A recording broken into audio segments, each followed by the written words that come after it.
malato sparra, passa i consigli se perdi la... Salve, oggi prepareremo un secondo che fa parte sempre della tradizione ragusana, praticamente una versione della costata ripiena. In questo caso noi abbiamo realizzato una costatina di maialino da latte, farcita all'interno con ragusano primo sale e spinaci saltati. L'abbiamo abbinato con un contornino molto semplice, che si tratta delle patatine nocciola saltate e profumate con rosmarino e zafferano.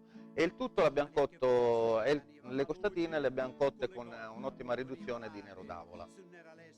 Ecco, questa qua è la presentazione, praticamente andiamo a tagliare le costatine così da permettere che si veda all'interno la farcia che abbiamo inserito dentro, dopodiché andiamo a sistemare le nostre patatine nocciola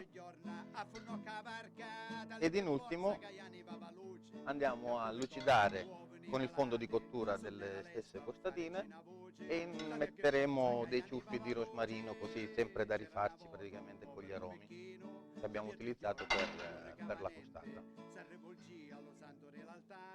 Dopo 3 giorni lui era pure cari, taglia che forza che va luce, che con le corna muovono i valati, su nera lesta a fare cina voce, taglia che forza che va luce, E il piatto? era una volta un paccaro di rausa, che via Buon appetito. che non mungia niente, s'arrivolgia la santa Isacca, dopo 3 giorni c'ha lampo a vacca, taglia che forza che va luce, che con le corna muovono i valati, su nera lesta a fare cina voce, taglia che forza che va luce.